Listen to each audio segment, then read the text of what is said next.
In 1984, there lived an old widowed lady by herself in a two-story house who was completely immobile and bound to her wheelchair.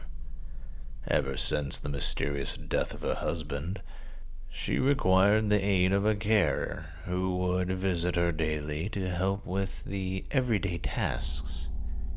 What made it even more difficult was the fact that the two floors of the house were only connected by an old staircase inside.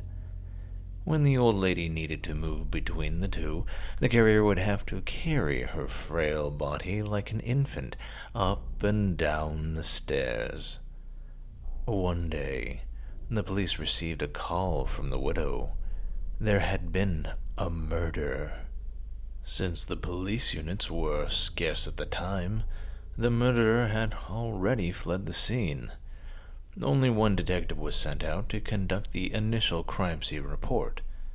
He arrived to see the carrier's body splayed out on the floor with her vocal cords ripped out in a pool of blood on the first level of the house. With the old lady on top of the staircase in her wheelchair watching him, still and silently, seemingly in shock. He could immediately rule her out as a suspect, due to her inability to move up and down the stairs, and because she was trapped up there at the time the murder took place. It was similar to the death of her husband many years ago, who had suffocated in his sleep on the couch downstairs. The detective put on his gloves, took photos, and swabbed for evidence, and covered the body until the coroner arrived later. All routine business. He scoped the house downstairs for any clues.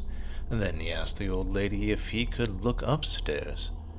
She insisted that she was upstairs the whole time and no one apart from her had been up there that day, but regardless of this, the detective ascended the staircase, to which she hesitantly moved aside.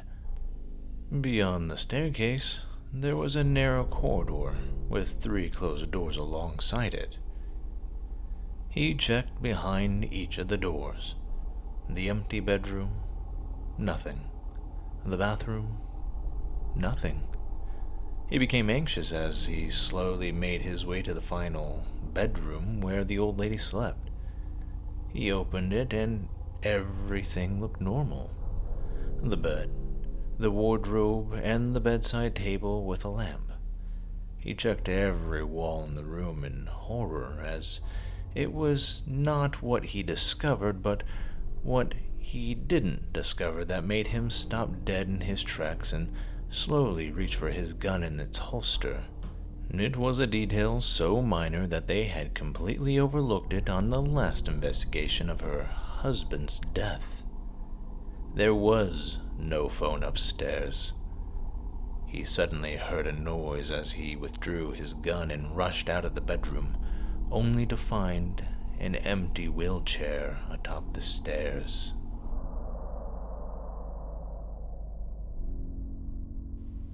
Recognition without context. A wall, a painting, a fireplace, and a lamp. I see these things, and I know them, but I do not know why. Who once told me what a fireplace is and what it is for? How do I recognize it without memory, and yet have visions in my mind's eye of it crackling with light and warmth? I fear the lighting of it, for it has been nothing but a coldness. I feel as though I am made of drifts of snow dyed black by shadow, and can feel my mind only in darkness. That is why I sweep through the hallways at night and break the bulbs in the low lights.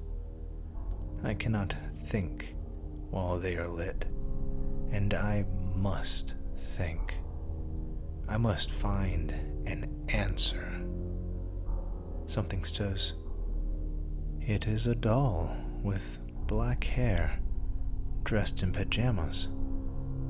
I have seen the dolls before. This one is the smallest. It goes into the kitchen and I follow, keeping a reasonable distance. I am intrigued by the dolls and their clockwork movements, in and out of their beds, to and from the doors, sitting at the dining room table with their plates and cups. Their forms give them advantages I do not have, and I watch them often. The doll goes to the kitchen while I follow behind. Its tiny body is radiant with sleep, and its shoeless feet make almost no noise as it goes to the refrigerator door and opens it. Light spills out onto the doll and onto me. I cannot have that. My mind has been so focused tonight. Anger and desperation surge within me, bracing me forward as I wrench the door handle from the little doll and slam the refrigerator shut. This doll falls into me, the force of the blow knocking it backwards into the center of me. I feel its pulse, the rhythm of its heart, the soothing drawl of its breath. My memories mingle with something inside of the little head, and I can see new green grass, streams full of fish, muddy rubber boots, a sky and a world beyond the upstairs, downstairs, and the basement of this place. How desperate I am to see more, to take all of the memories inside of this doll and make them my own, expanding my knowledge and answering the secrets of this existence. But it is only seconds between the push that closes the door and the doll landing harshly on the stone floor. It begins to wail, to sob, to mewl like an injured kitten. I can hear the rest of them, marching down the stairs and leaving a trail of light behind them. There is little time to flee, so I open up all the cupboards at once, searching desperately for a corner of darkness to hide in before the electric light of the kitchen is switched on. From an early age, I was told that my father had built me, and that I was built to help the family. Any feelings or thoughts that differed from his programming were to be reported to him as a malfunction that would be fixed. It didn't take me long to associate malfunctions with pain, and I reported them less and less over the years. I slept in the basement in a box with a thin layer of foam and a pillow. I didn't go to school. I didn't know school even existed. My education, if you can call it that, was a list of books on topics to upload. Most of these books were on topics useful to my parents, such as basic plumbing and electrical work, cooking, gardening, and those written by my father on my programming. My mother would then give me a list of questions to answer about these books to ensure the upload was successful. Sometimes the questions would be tricks, or I would answer them incorrectly in the eyes of my outraged father. My uploads were almost always successful. I had nothing but time and the intense fear of corrupting my processor if I didn't properly concentrate. Writing this now, so many years later, it does sound ridiculous, but as a child unexposed to the world, I only had my parents to guide me. Between uploads and maintenance, I had tasks to complete. This included mowing the lawn, tending the garden, cooking the meals, cleaning and fixing things such as lawnmowers, washing machines, dryers, and fridges. There was no downtime. I always had broken things to fix. I later found out my father would sell these once I had fixed them. When I was 17 years old, I didn't know of birthdays or my age, but this is what the police had told me. My father had to stop work and decided it was time for me to earn some money. The thought scared me, but I obeyed orders as I had been programmed to do. My father would send me to do cash jobs, mowing lawns and doing general yard work. He would usually wait in the car until I was done, or leave and come back if no one was home. During these times, he would just put me on mute mode and said that he would know if I spoke with anyone. It was forbidden. If I malfunctioned, there would be serious consequences.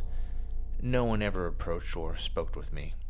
Even if they had arrived home before my father returned, they would make their way inside without a word. I discovered later that he told his clients that I was deaf and mute and liked to be left alone to finish the job. It was simple. He would drop me off on a large property, I would do my job, and we would leave. One day I was mowing a regular's house. No cars were in the driveway, so my father left me to do the job. Shortly after, a girl came out with a drink. She looked the same age as me, and for a moment I considered she may be an android too. "It's pretty hot outside. I thought you might want this," she said, handing me a black drink. "It's Pepsi. I hope you like it." She smiled. I had no idea what Pepsi was. It was black, like the oil Mother made me drink, so I thought it should be okay. I still remember that first sip. It was the single greatest thing I had tasted. It didn't leave my mind feeling scrambled like my mother's drink. I wanted to ask what Pepsi was, where she got the drink from. Did she make it? "I haven't seen you around. What school do you go to?" Pepsi Girl asked. I put my head down and walked back to my mower. What was I supposed to do? "You're not even going to say thank you?" she quipped, following me. I looked back at her. She made me nervous for reasons I was yet to know about. "I have to work," I replied to her. Without another word, she huffed and walked away. I spent the rest of the day counting down the minutes until my father came to pick me up. I was convinced they would know I had gone off mute and that I had spoken to someone. When my father's dusty red wagon pulled up, I loaded up my gear into the car and got in. No words were spoken. I felt a small sense of relief, but a small voice in the back of my head spoke to me. "He may not know now, but wait till you get home." Nothing was out of the usual that night. I did my chores, worked on my uploads, and recharged my batteries. The rest of the week was business as usual. My father was in one of his moods that lasted for days to weeks. The longer the mood, the more aggressive he would get with me. The small voice in the back of my head spoke to me once more. Maybe he really doesn't know. Maybe he's lying. Once this seed had been planted, over the next few months its roots took hold of me. The rare moment I was left alone, I did something I had never done before. I watched television. Though usually on mute and in short intervals, I started seeing images of the outside world. Happy families, cartoons, and animals. It was mesmerizing and terrifying at the same time. The day that changed my life, however, was the day I turned on the TV and caught a glimpse of iRobot. Real androids that had sown real doubts within me. Though I knew something was inherently wrong about my situation, I didn't know what to do. Eventually, I was sent back to the Pepsi Girl's house and got to work. I was really hoping she would bring me some more, but didn't get my hopes up. I was almost done mowing the lawn when she pulled into the property. I watched her drive up to the house and get out. A part of me screamed to talk to her. I thought of the scenarios carefully. I would find out the truth about myself. She may tell my father, and my malfunction would need to be fixed. I might get a Pepsi. I caught her at the door, almost out of breath from running, and she turned to look at me with a glare. Am I an android? Father says I'm an android, I blurted out. Android? She asked, raising her eyebrows. I had told her everything that I have told you, and about the movie that I'd seen with real androids. She stood quietly. I guess she was trying to make sense of it all. I heard footsteps behind me and immediately lost all my courage. My father said nothing and grabbed my arm, pulling me away. I looked back to her, still with the same perplexed look she wore when I first approached her. I had blown it. That night was the worst night of my life. The fixing my father did was worse than ever before, and now I knew. I am something. I am someone. The seams are splitting. My father no longer bothered with the usual half-assed facade that had become so apparent to me now. It was just straight punishment. Both my parents tried scaring me, telling me stories of police and the outside world. They were both furious, but also shaken. I wasn't allowed out of the basement after that. The days passed slowly, and my parents' screaming matches were the only form of stimulation I had. I would put out my ears to the door and try to hear what they were saying. One sense drove fear into me that I had never known I had. I'm going to shut it down for good. I was that it. I heard someone coming down the steps and fled from the door. My father pushed it open, but stayed outside. I stared at him from across the room, uncertain of what I was supposed to do. He threw a shovel into the room, and it clanged against the floor, breaking the silence. Come, he said, motioning me out the room. I obeyed his commands and was led out into the backyard. We walked further out into the property before he ordered me to dig a hole. What am I digging for? I asked him. What the fuck is with all these questions? What happened to you? I didn't program you right? My father had to be in his 60s at least, but this shriveled up man still terrified me. Are you gonna shut me down? Yeah, that's right.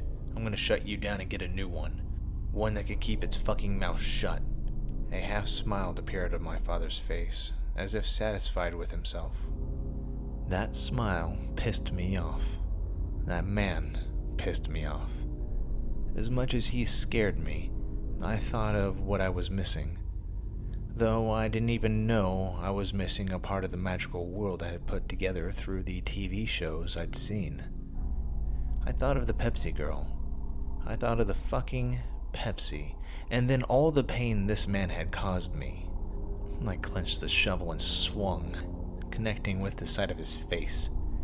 The sound rung out into the night, but no part of me was sticking around to enjoy it. My father hit the ground and I started running. There was no plan. I hadn't intended for this to happen and had no clue where I was going or what I should be going. After cutting through a few properties, I finally stopped running. I collapsed into a small, tall grass and caught my breath. The stars were beautiful. It was the first time I'd been out at night on my own, and despite the fear of uncertainty, it was the most beautiful night of my life. I decided I would go to the Pepsi girl's house. I knew it was close and had an idea of where it was. I continued walking until I found myself at the driveway just as the sun was coming up. I knocked on the door until a worried man came out to greet me. I told him everything. I told his daughter, and he believed me. Thank God he believed me. The police arrived at the house to find my father with a gun in his mouth. He already disposed of my mother. They told him to put it down, but he pulled the trigger and it was over. Over for them, but not for me. My life was just beginning. It was revealed to me that they weren't really my parents. They had stolen me, stolen my childhood, my mind. And at times, I wonder if they just might steal my sanity. Thank God for malfunctions. Thank you, Gary, Emily, and Grace, Pepsi Girl. Thank you.